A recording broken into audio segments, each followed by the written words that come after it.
নমস্কার, সবাই কেমন আছেন? আশা করি সবাই ভীষণ ভালো আছেন। কলি ফুড কিচেনে আবারও সবাইকে স্বাগত জানাচ্ছি। আজ আবারও একটা রেসিপি নিয়ে চলে এসেছি, সেটার নাম হচ্ছে বাটা মাছের সর্ষে দিয়ে ঝাল। সেটা খুবই ভালো লাগে খেতে, একবার হলেও এই ভিডিওটা দেখো। তার জন্য এখানে বাটা মাছ নিয়েছি, সেটা পরিষ্কারভাবে ধুয়ে নিয়েছি। এবার লবণ আর হলুদ পরিমাণ মতো দিয়ে সুন্দরভাবে মেখে নেব।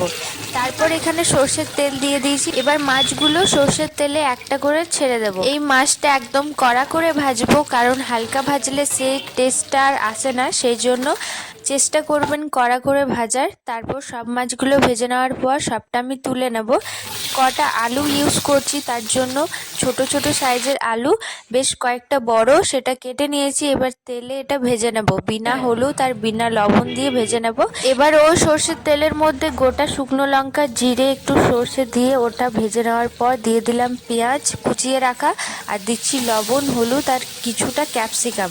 এবার এটা হালকা লাল করে ভেজে নেব। বাটা মাছের সর্ষে তেল ঝাল বানাতে গেলে কিন্তু তেলটা একটু বেশি পরিমাণ লাগবে, সেই জন্য আমি তেলটা কিন্তু একদম সরাইনি, সে তেলটা ছিল সেটা দিয়ে কিন্তু বানাচ্ছি।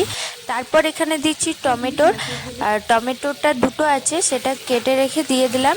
আর হালকা যখন ভেজে যাওয়ার পর ওর মধ্যে দিচ্ছি আদা রসুন বাটা, জিরে গোলমরিচ বাটা, শুকনো লঙ্কা বাটা, ব্যাস দিয়ে এটা এবার কষতে থাকবো। হালকা হালকা জল দেবো যাতে নিচে লেগে না যায়, সেই জন্য এইভাবে প্রায় 10 মিনিট মতো এটা ভেজে নেব মশলাটা ঢাকা দিয়ে দিয়ে।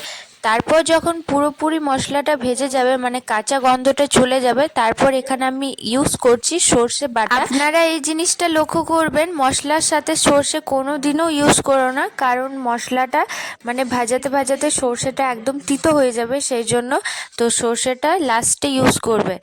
তারপর এটা দিয়ে দিলাম। এবার হালকা জল দিয়ে এটার মধ্যে দিয়ে দিলাম ধনে পাতা। আর এটা গ্রেভি হবে, ঝোল করব না, সেজন্য জলটা খুব কম পরিমাণ দিলাম। তারপর হালকা ফুটে যাওয়ার পর ভেজে রাখা মাছটা দিয়ে দেবো। আপনারা তো দেখলেন আলুটা আমি ভেজেছিলাম এটাতে দেওয়ার জন্য, কিন্তু এখন ইউজ করব না, আপনারা চাইলে ইউজ করে দেবেন। যাই হোক, মাছটা দেওয়ার পর 10 মিনিট মতো ফুটতে দেবো, ব্যাস আমাদের হয়ে গেল বাটা মাছের সর্ষে দিয়ে তেল ঝাল। এই মাছটা ভীষণ ভালো লাগে, আপনারা এইভাবে বানাও। একদম ঝোল করো না, খারাপ হয়ে যাবে, মানে একটু গ্রেভি থাকবে না, বেশি ভালো লাগবে। যাই হোক, ভিডিওটা কেমন লাগলো অবশ্যই কমেন্ট করে জানাও। ভালো লেগে থাকে